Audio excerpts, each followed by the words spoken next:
একটা আপু আসছিল আমার কাছে সাজতে। তো আপুটা বলছে যে আপু আপনি আপনার মন মতো করে সাজাই দিন, আমার কোনো ডিমান্ড নাই, জাস্ট আপনি যেভাবে পারেন আপনি ওইভাবে ভালো করে সাজায় দেন। তো আমি বলছি আচ্ছা আমি সাজাই দেবো, সমস্যা নেই। তো হ্যালো এভরিওয়ান, সবাই কেমন আছেন? আশা করি সবাই অনেক ভালো আছেন। তো আমিও ভালো নেই, আপনারা হয়তো ভয়েস শুনেই বুঝতে পারতেছেন যে আমি কেমন আছি। তো আপনারা শেষ পর্যন্ত ভিডিওটা দেখতে থাকেন যে আপুটাকে কেমনে সাজাইলাম আর কেমন হয়েছে আপনারা অবশ্যই জানাবেন কমেন্টে।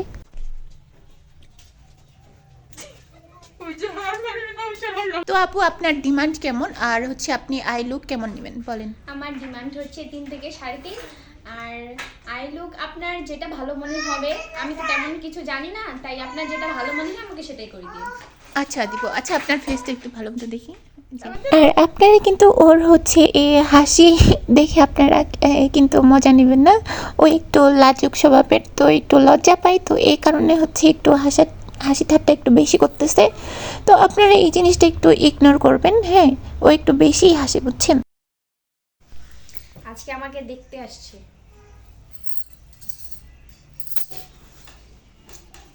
প্রথমে আমি দিয়ে নিলাম তার ফেসে একটু ময়শ্চারাইজার, কারণ এখন হচ্ছে শীতের দিন, তো শীতের দিনে ময়শ্চারাইজারটা দেওয়া খুব বেশি দরকার।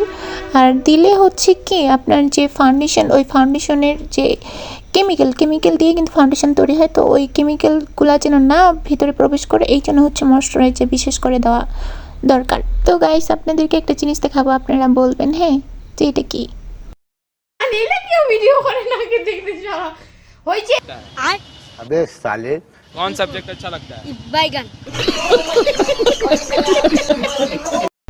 তো এত হাসাহাসি বাদ দিয়ে চলে গেলাম ওর ফেসে হচ্ছে প্রাইমার অ্যাপ্লাই করতে। আর প্রাইমার কিন্তু তো যারা মেকআপ করে তারা কিন্তু সবাই জানে যে প্রাইমার অবশ্যই অ্যাপ্লাই করতে হবে ফেসে। প্রাইমার না অ্যাপ্লাই করলে মেকআপটা ভালোভাবে বসবে না।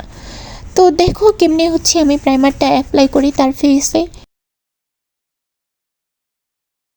প্রাইমার অ্যাপ্লাই করা শেষ হয়ে তারপর এখন হচ্ছে আমি তার ফেসে ফাউন্ডেশন অ্যাপ্লাই করলাম। ফাউন্ডেশনটা ভালোভাবে ব্রাশ দিয়ে ব্লেন্ড করে নিচ্ছি। তো এভাবে কিন্তু হচ্ছে ফাউন্ডেশনটা ভালোভাবে ব্লেন্ড করে নিতে হবে। ফাউন্ডেশনটা ভালো করে ব্লেন্ড না হলে কিন্তু পরে তো দেখা যাচ্ছে যে ফাউন্ডেশন যে আমরা ফেসে অ্যাপ্লাই করছি ওই ফাউন্ডেশনটা হচ্ছে কি কিছুক্ষণ পর ফেটে যাবে, না হলে দেখা যাচ্ছে কালচে ভাব চলে আসবে। এটা হচ্ছে কি ব্লেডের উপর নির্ভর করে। আর ও কিন্তু হচ্ছে ওর কাছে কোনো ডিমান্ড ছিল না, ও জাস্ট আমাকে বলছে যে আপু তোমার যেমন ভালো লাগে তুমি তেমন আমাকে আই লুকটা করে দিও।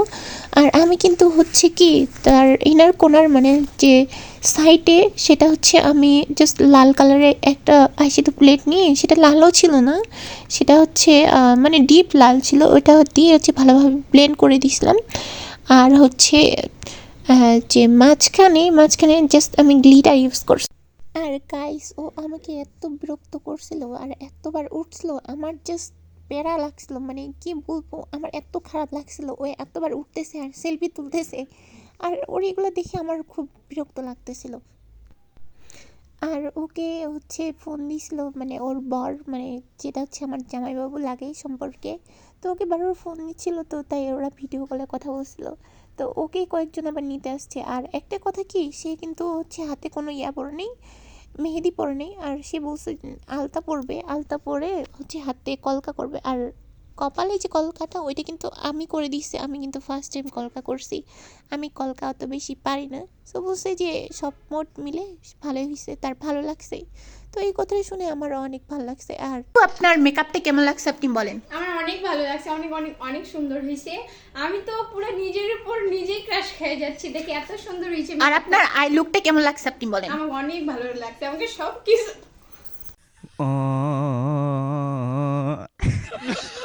তো তাহলে আপু আবার আসেন। হ্যাঁ হ্যাঁ অবশ্যই আসবো, যদি নেক্সট টাইম কখনো প্রয়োজন পড়ে আমি আপনার পার্লারেই আসবো, শুধু আর কোনো পার্লারে যাব না। এটা হচ্ছে তার ফাইনাল লুক। হ্যাঁ, তো কেমন লাগছে আপনাদেরকে অবশ্যই আপনারা কমেন্ট বক্সে জানাবেন। আর হচ্ছে আমি কিন্তু হচ্ছে নতুন, হ্যাঁ নতুন হিসেবে যেটুকু পারছি আমার মনে হয় যে আমি ভালো করছি, বাট আপনারা অবশ্যই কমেন্টে জানাবেন কেমন হয়েছে। তো গাইস আমার ব্লগটা এখান থেকেই শেষ। তো আপনারা ভালো থাকবেন, নিজে খেয়াল রাখবেন। Okay bye.